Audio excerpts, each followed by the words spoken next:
कहानी एक ऐसी जेल की है जो बनी कुछ ऐसे लोगों के लिए जिन्हें आम लोगों की जिंदगी से बहुत दूर कर दिया गया, क्योंकि वो उनके साथ रहने के लिए या तो काबिल नहीं है या फिर वो उनके लिए अब खतरा है। ये दो तरह के लोग जो एक कंफर्ट एरिया में रहते हैं, जो कि एक आम इंसान है, उनका कुछ अतीत किसी जहन्नुम की आग की तरह भयानक है। तो वहीं दूसरी ओर वो लोग हैं जो नरभक्षी हैं, जिनके पास ना तो खाना है ना पीने को पानी, इसीलिए वो उन्हें जो कोई चीज मिलती है वो उसे मार कर खा जाते हैं, फिर चाहे वो इंसान ही क्यों ना हो। ये सारी चीजें इस बड़े से रेगिस्तान के उस पार होती है, जिसमें आज एक लड़की को भेजा जा रहा है जिसका नाम है अरीना। उसे यहाँ पर दो पुलिस ऑफिसर छोड़ने आए हैं क्योंकि उसने कुछ ऐसे काम किए हैं जिसकी कोई सजा नहीं है। इसीलिए अब उसे अपनी बची हुई जिंदगी यहीं पर उसी दीवार के पीछे गुजारनी होगी, जिसके बाद अब इसके साथ जो कुछ भी होगा उसे अमेरिकन सरकार जिम्मेदारी नहीं लेती, जो कि वहां लगे बोर्ड पर लिखा भी है, अपनी जान और माल की खुद रक्षा करें। अरीना अब खुद जिम्मेदार है। इस बीच हम देखते हैं कि उसके पास एक पेपर है जिस पर लिखा हुआ है कि फाइंड द कंफर्ट जोन। इस बीहड़ रेगिस्तान में वो अकेले जाए तो जाए कहाँ? दूर दूर तक कोई भी दिखाई नहीं दे रहा है, पर वो फिर भी उसी उम्मीद में बस चली जा रही है कि तभी उसे सामने खड़ी एक क्रैश कार दिखती है, जिसके अंदर वो कुछ देर आराम करने का सोचती है। कब इसमें उसकी आंख लग गई उसे पता ही नहीं चला। किसी के आने के शोर के कारण उसकी आंख खुल गई। उसने देखा कि कुछ अनजान लोग हाथ में हथियार लिए उसकी ओर आ रहे हैं। उनके चेहरे पर हैवानियत का रास टपक रहा है। अब अरीना वहां से भागने की कोशिश तो करती है, पर बहुत देर हो चुकी है, क्योंकि उन्होंने इसे पकड़ लिया और मारकर बेहोश कर दिया। वो जब अपने होश में आई तो उसने खुद के हाथ पैर बंधे हुए पाए।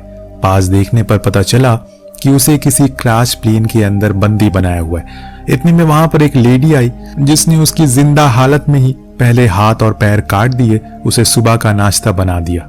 जी हाँ, आपने सही सुना, सुबह का नाश्ता, क्योंकि ये वही लोग हैं जिसके बारे में हमने शुरुआत में बताया था आपको। इन्हें नरभक्षी कहा जाता है।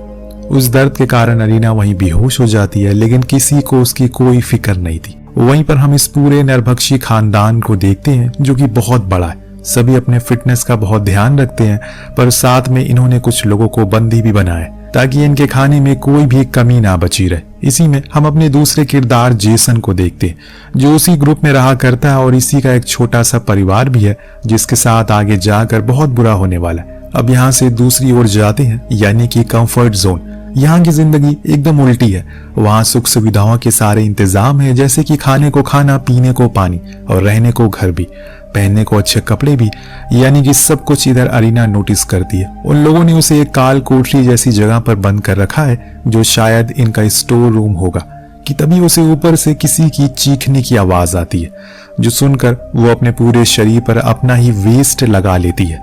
अब जब अगले ही दिन वो लेडी उसे लेने के लिए आती है तो उसके शरीर पर लगी गंदगी को देखकर वो घिनाने लगती है। उसे बहुत ही अजीब लगता है और फौरन दूर हट जाती है, पर उन्हें खाना भी तो खाना है, इसीलिए वो पानी लेने के लिए जाती है।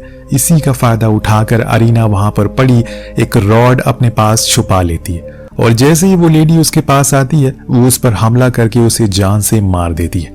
उसको ऐसा करते हुए देख कैदी ने देख लिया था, पर वो बेचारा बोल नहीं पाता, क्योंकि उसकी जुबान तो इन लोगों ने सुबह ही नाश्ते में खा ली। खैर, अब अरीना वहां से एक स्केट बोर्ड चुराती है और फिर उसे लेकर वहां से भाग जाती है, पर वो भाग तो पाएगी नहीं। स्केट बोर्ड के ऊपर लेटकर वहां से बहुत दूर निकल जाती है, पर अब वो बहुत थक चुकी है। ऊपर से पैर और हाथ का दर्द उसे और कमजोर कर रहा है, जिसके कारण वो वहीं रुक गई। तभी उसके पास एक बूढ़ा आदमी आया जिसके हाथों में एक ट्रॉली थी। वो अरीना को उस पर लाद देता है और वहां से ले जाकर कंफर्ट जोन के गेट पर छोड़ देता है। दरअसल वो बहुत बूढ़ा है, इसीलिए अभी तक फ्री घूम रहा है। अगर जवान होता तो किसी की प्लेट में होता।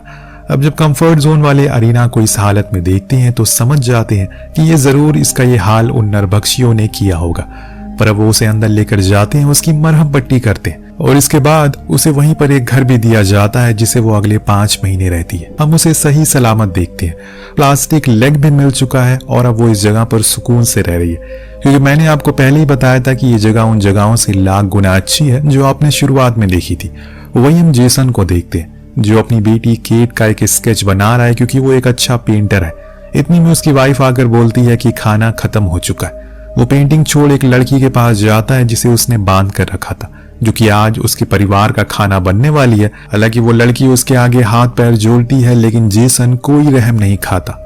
एक ही झटके में उसका सर अलग कर देता है, जिसके बाद वो उसके शरीर के छोटे छोटे टुकड़े कर देता है। उधर हम अरीना को एक सुबह देखते हैं। वो बहुत ही ज्यादा परेशान है, क्योंकि वो जब जब अपना शरीर आईने में देखती है तो उसे कुछ ना कुछ कमी नजर आती है जो कि उसके हाथ और पैर दे रहे थे, और उसे ये देखकर कभी तो बहुत ज्यादा गुस्सा आता है। वो किसी भी हाल में उन नरभक्षियों से बदला लेना चाहती है और इसीलिए आज वो बड़े ही दिन बाद एक बंदूक चुरा लेती है। उसे लेकर पीछे वाले रास्ते से निकल जाती है जहां से काफी कम लोग आते जाते हैं। उधर हम जेसन की वाइफ और उसकी बेटी को देखते हैं जो सामानों को ढूंढने के लिए बाहर जा रही थी ताकि उन्हें कुछ मतलब का मिल जाए, पर उन्हें कुछ ही देर बाद अरीना देख लेती है और उनके पास आकर खड़ी हो जाती है। शैलॉन उसे कहती है कि वो उसे कुछ नहीं कहेगी, उसे जाने दो, उसकी एक बेटी है। पर अरीना को जब पता लगा कि वो नरभक्षी है तो उसे कहती है कि मैंने भी तुम लोगों से अपनी जान की भीख मांगी थी, लेकिन तुम लोगों ने क्यों ही मेरे हाथ पैर काट दिए।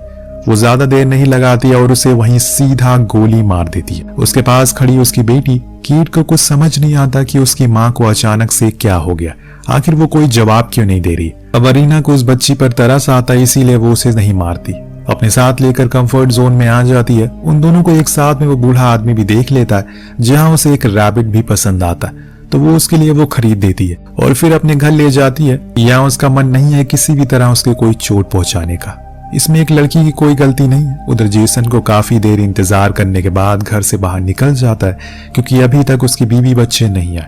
उन्हीं की तलाश में वो इधर से उधर भटकता रहता है कि तभी उसकी नजर उसी कूड़ेदान पर पड़ती है जहां उसकी बीवी की लाश पड़ी थी, जिसे कौवे खा रहे थे। जो देख उसे समझ आ जाता है कि ये जरूर किसी गिरोह का काम होगा जो कि बच्चियों की सप्लाई करते हैं। तभी उसे वहां पर वही बूढ़ा आदमी दिखता है जिसके पास जाकर वो अपनी बेटी की फोटो उसे दिखाता है और पूछता है क्या उसने इसे देखा है।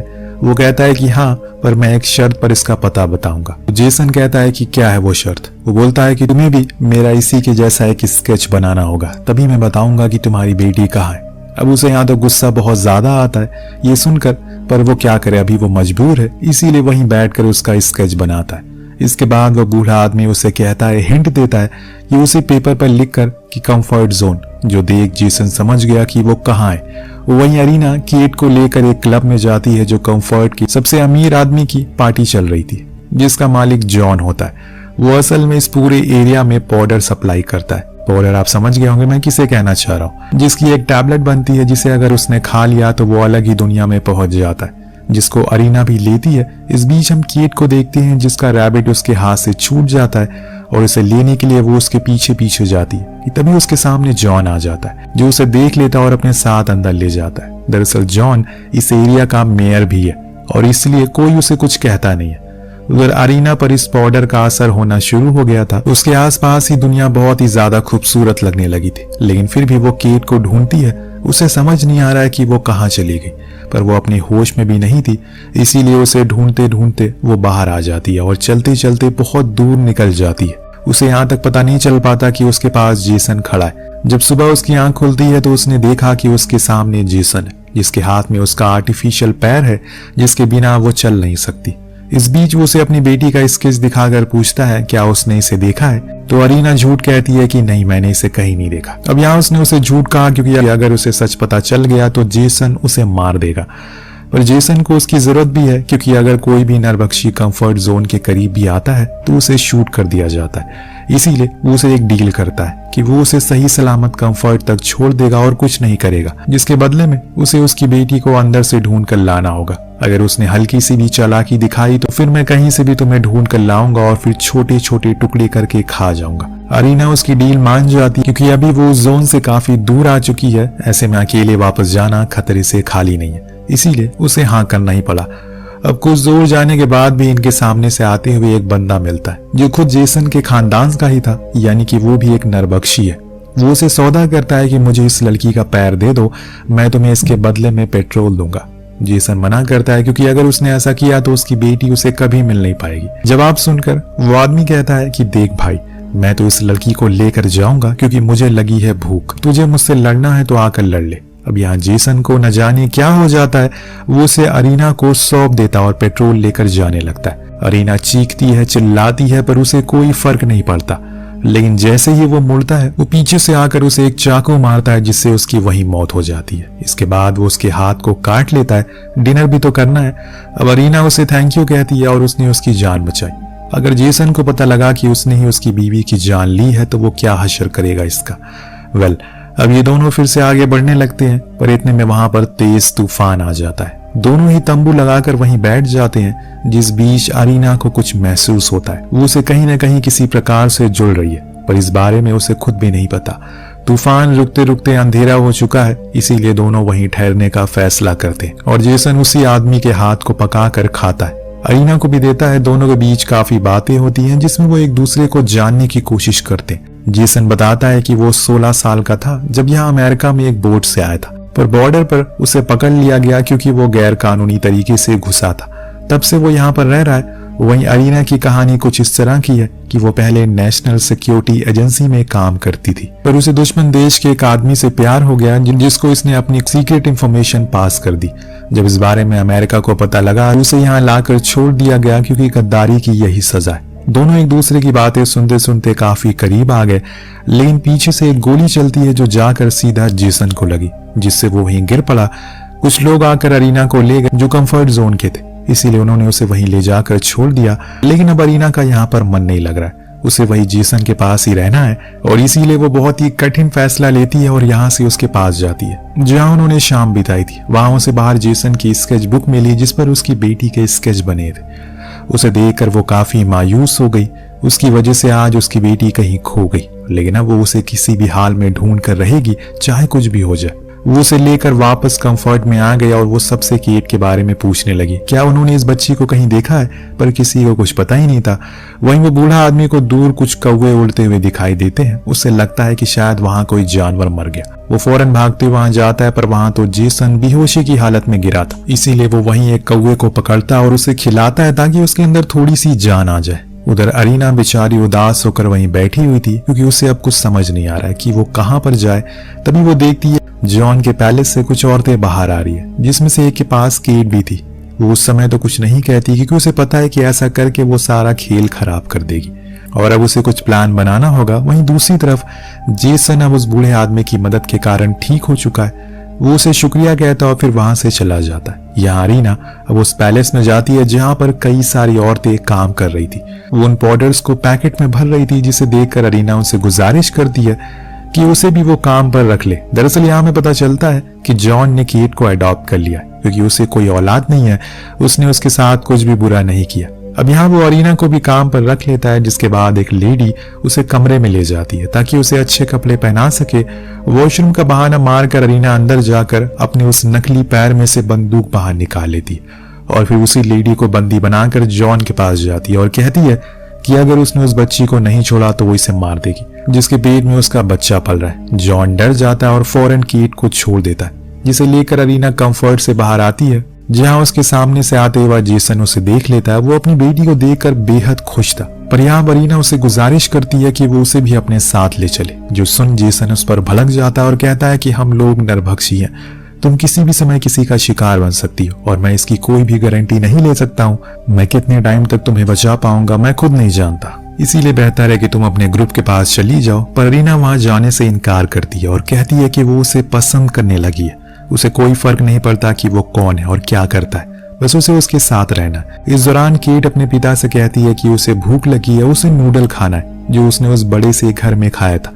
अब यहाँ पर जेसन को कहीं नूडल तो मिलेगा नहीं, इसीलिए वो उस बेचारी के खरगोश को ही पका कर देता है और फिर उसे ही खिला देता है, जो देख उसकी आंखों से भर भर कर आंसू आ रहे थे। पर दोस्तों यही हकीकत है। उधर जेसन ने अरीना को भी एक्सेप्ट कर लिया, यानी कि अब ये तीनों ही एक परिवार है। लेकिन कब तक इन्हें खुद नहीं पता, कब कौन किसका खाना बन जाए किसी को नहीं पता, क्योंकि भूख और लालच इंसान को नरभक्षी बना देती है। जब परेशानी आती है तो हमें कुछ ऐसे कदम उठाने पड़ते हैं जो हमें पसंद नहीं है, लेकिन वो करना होता है और इसी को जिंदगी कहते हैं। वेल, आपको कहानी कैसी लगी कमेंट करके जरूर बताएगा। मिलते हैं अगली वीडियो में। Thank you so much watching. Peace out.